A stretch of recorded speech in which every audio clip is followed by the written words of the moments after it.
Olá, hoje nós vamos estudar a lei de Gauss. Você deve ter visto o teorema de Gauss no curso de cálculo. É aquele teorema que relaciona a integral de volume do divergente de um campo vetorial com uma integral de superfície desse campo vetorial, produto escalar, com um vetor que representa um infinitesimal de superfície apontando para fora da superfície. Essa integral do campo vetorial produto escalar com infinitesimal de superfície é a integral do fluxo. E de uma certa forma, você já conhece esse conceito de fluxo da física, quando a gente fala do fluxo de água num rio, ou o fluxo de carga sobre uma superfície, que é a corrente, ou que a gente considere. Hoje nós vamos estudar o fluxo elétrico.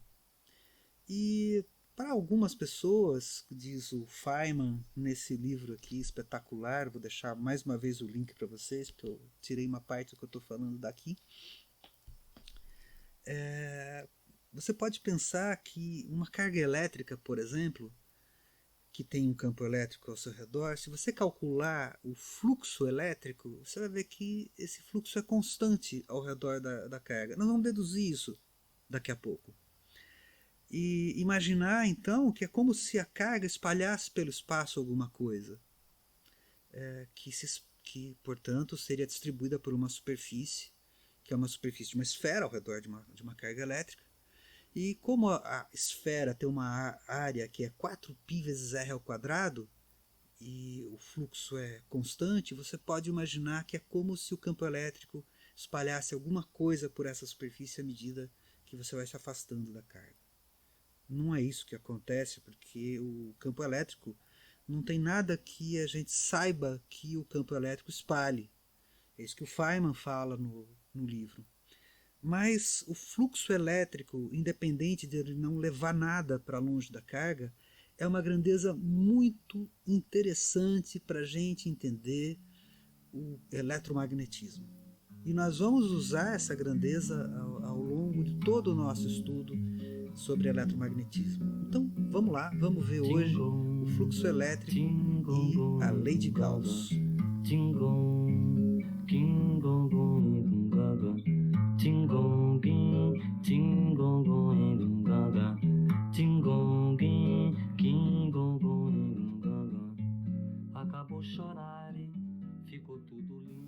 Vamos começar falando sobre o conceito de fluxo em física. Física tem a ver com alguma coisa que atravessa uma superfície, como água, por exemplo. No caso de um rio, a gente fala do fluxo de um rio. E esse é um bom exemplo para a gente começar. Vamos desenhar a calha de um rio. Vamos começar aqui, ó, pegar um perfil assim, imaginando que isso aqui é a calha de um rio, tá? E aqui está o rio, né? Seria esse o perfil. E aí a pergunta que a gente faz é quanta água atravessa essa seção reta aqui? Quanta água atravessa aqui? Então vamos destacá-la aqui para a gente.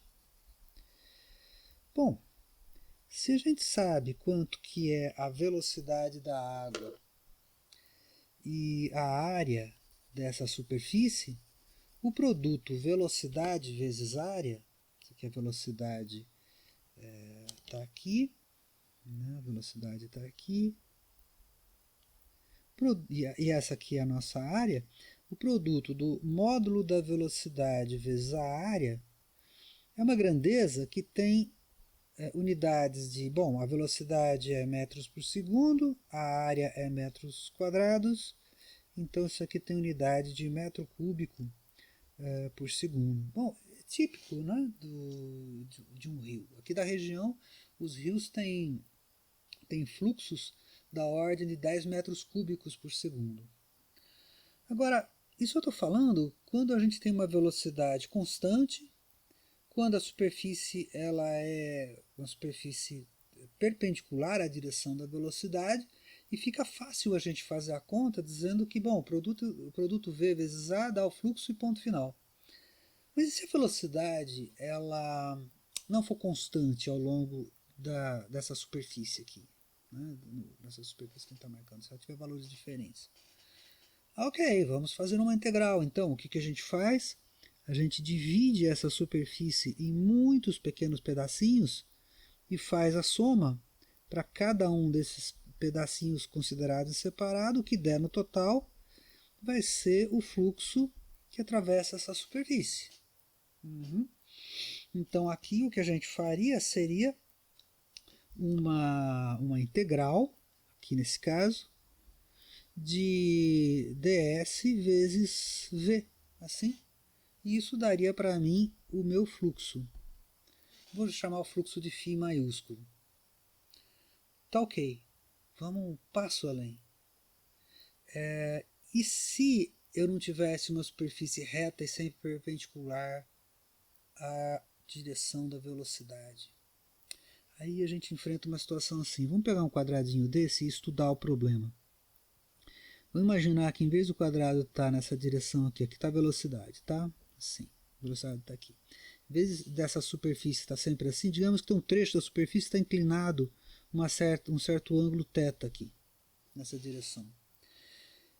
Você deve se lembrar, deve ter visto no teorema de Gauss, quando você estudou cálculo, que uma das formas da gente descrever o problema de uma integral de fluxo é a gente colocar um vetor perpendicular à direção da superfície, em cada ponto da superfície, cujo módulo corresponde exatamente à área de cada um desses elementos e a direção é perpendicular à superfície.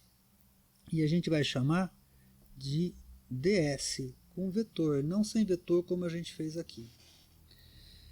Nesse caso, o que interessa para a gente é a quantidade de água que passa de um lado para o outro.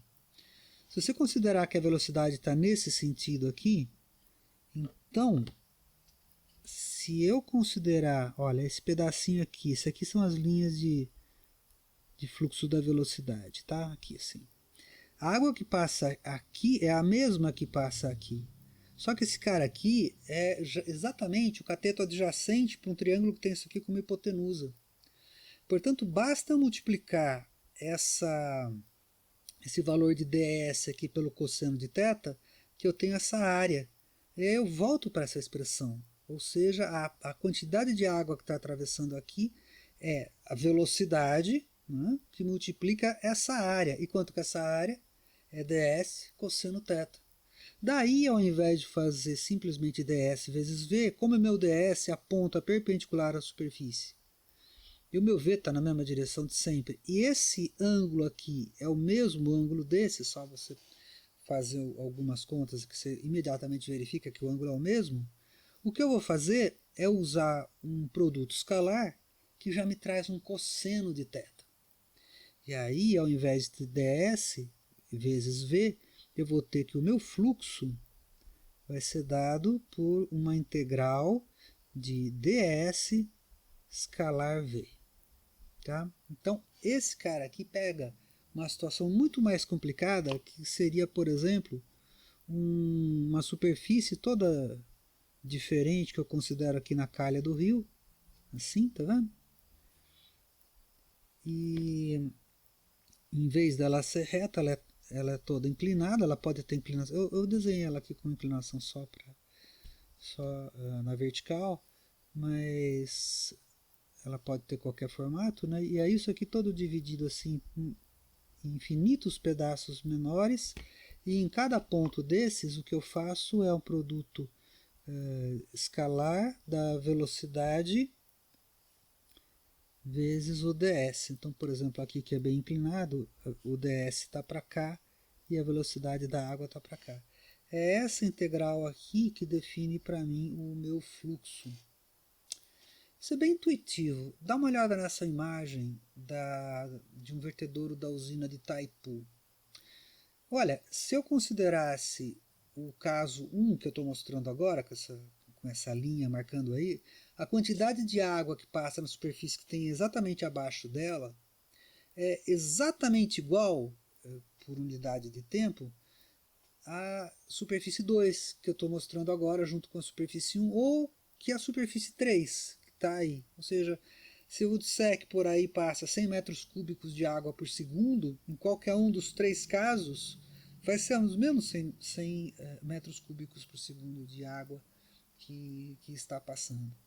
Então, essa ideia de fluxo nós vamos usar agora no eletromagnetismo para calcular o fluxo elétrico e estudar quais são as suas propriedades. O fluxo elétrico é a integral do campo elétrico em uma superfície.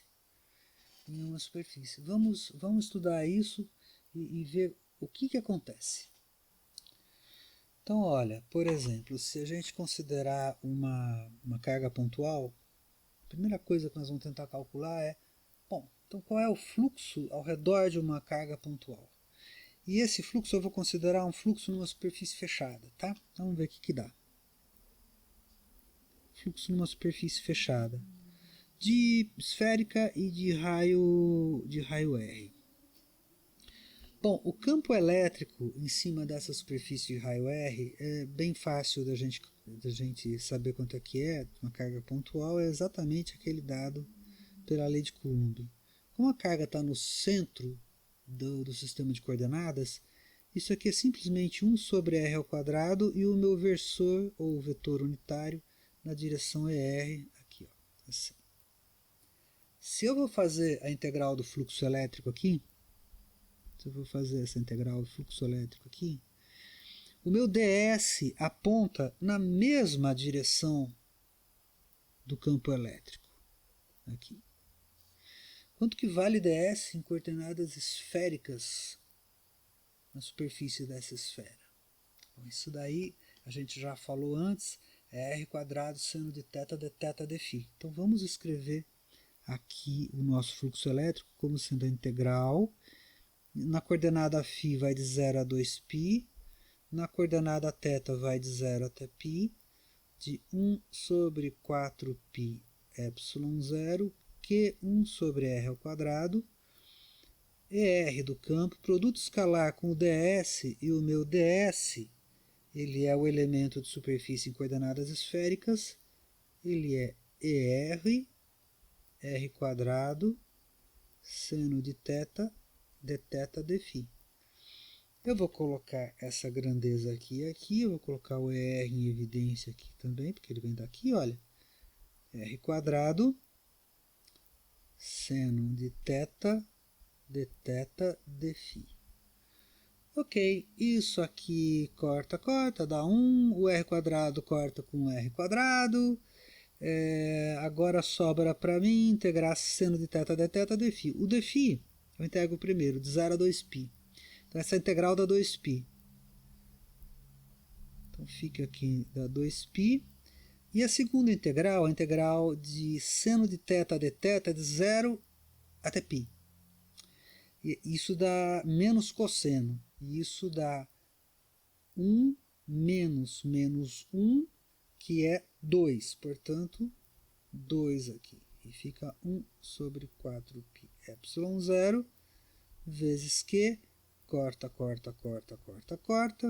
fica Q sobre epsilon 0. Interessante, né?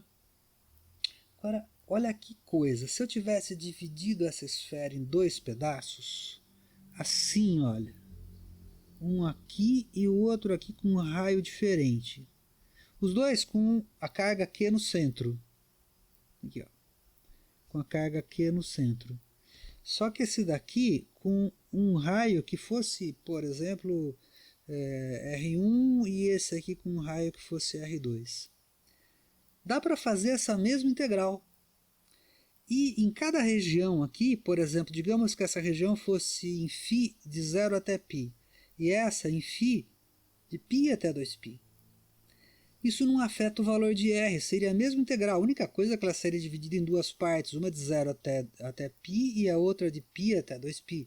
Mas ia cortar do mesmo jeito R ao quadrado, a integral ia ser dividida em duas, mas somada ia dar o mesmo resultado, e portanto esse resultado continua valendo para esse arranjo. Percebe? E se eu tivesse feito qualquer outro arranjo dividindo a superfície em segmentos perpendiculares e segmentos que são superfícies de esfera, continuaria valendo.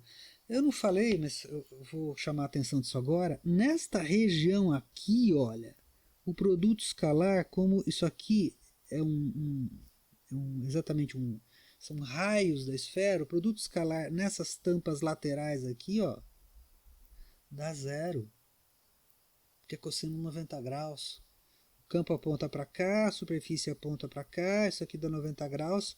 Esse produto escalar aqui do nosso fluxo, que seria ER, aqui não seria ER para o meu elemento de superfície, seria um outro elemento de superfície aqui, mas apontando na direção do Eφ, por exemplo.